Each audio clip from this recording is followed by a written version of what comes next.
father actually was born on this ranch back in 1927. So when he's passed away, they're all deceased now. It would be devastating to him. It truly would be, because he loved this place like you can't imagine. He just, like I said, he was born here. And so I get tearful. I really do when I think about taking it away from us. You know, history's meaningful to me. It's one of those things that being able to pass down an operation from one generation to the next, from me to my sons, is a huge deal. For folks that are in agriculture, I think you would find that to be the majority opinion. It's not just a business. This is our home, and this is where we have put all of our energy at a time in our life when truly we could have retired, but we opted to come here and to become a part of this land. I'm well aware of the eminent domain issues, and I don't like them any more than anybody else does. It's going to save a region. I empathize with them, especially those that have multi-generational ranches that have been in their family for generations. During that drought, the city's overall water supply levels dropped to less than 20%.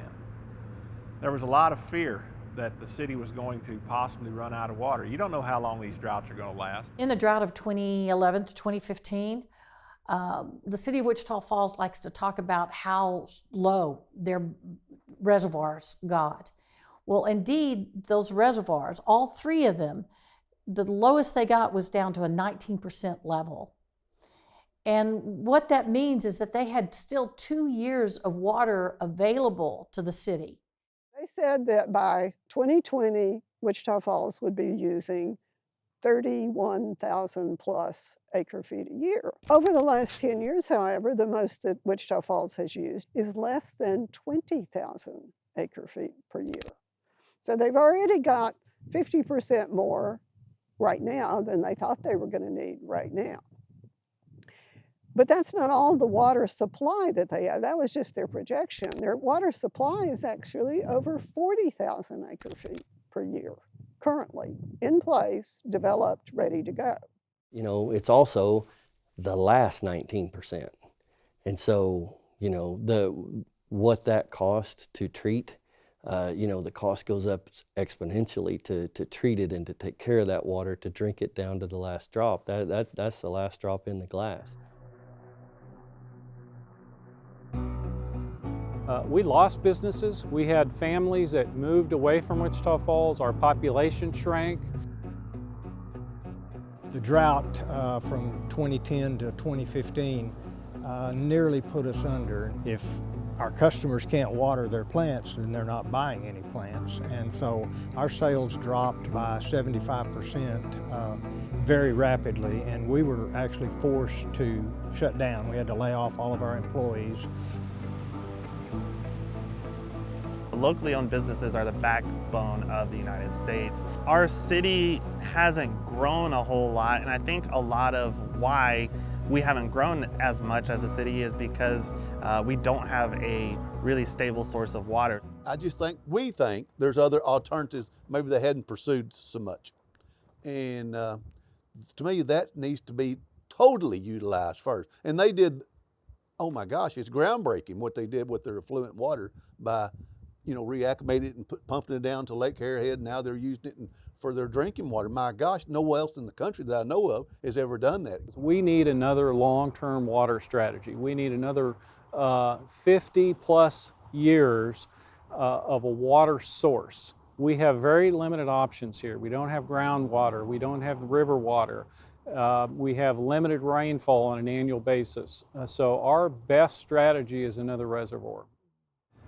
The IPR, the Indirect Potable Reuse Project, is not the end all. It won't supply us enough water long term.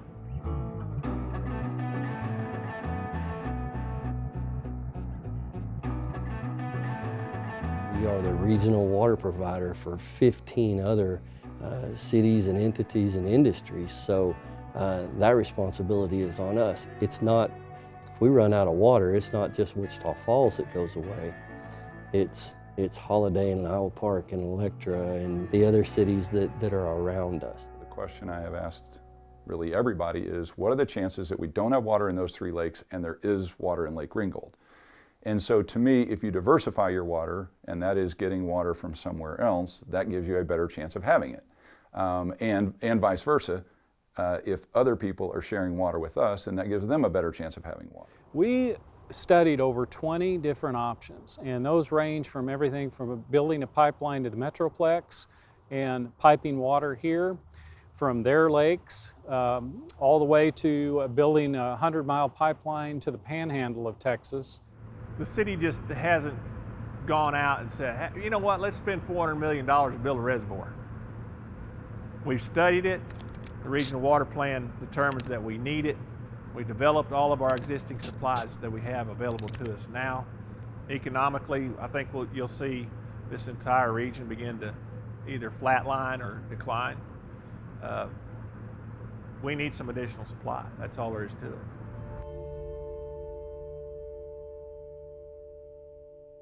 I don't want my grandkids, my great-grandkids in the future to look back and know that I had the opportunity to do something about it at the time and I didn't.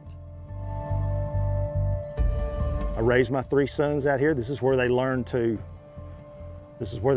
work and learn to drive and learn how to work cattle and, and run equipment, to be a man. And I think that it's just a tough thing to consider that all this could just be wiped off.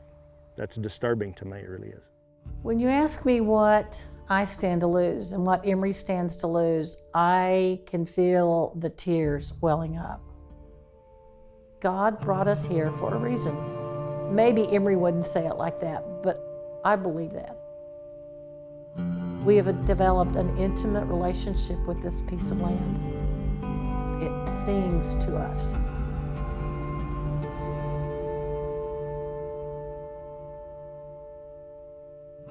An industry developed around building reservoirs. There's tremendous money in building reservoirs. I mean, comparable like to the oil and gas industry some years. Lake Ringgold was at $443 million back in 2018.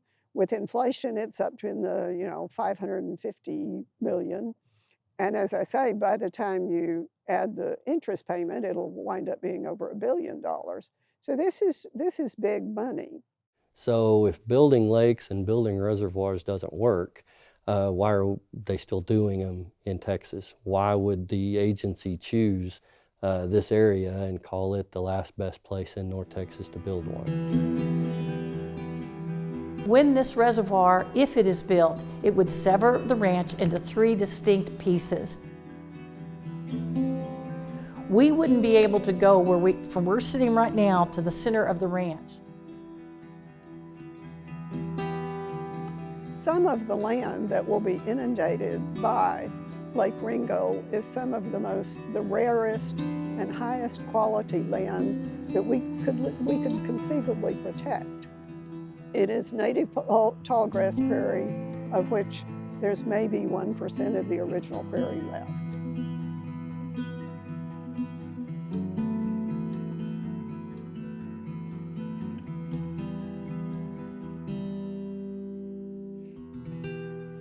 Nobody wants to damage the environment, and so we'll have to respect what if it's the feds or the state, we'll have to respect what they come up with for us to follow to get it done.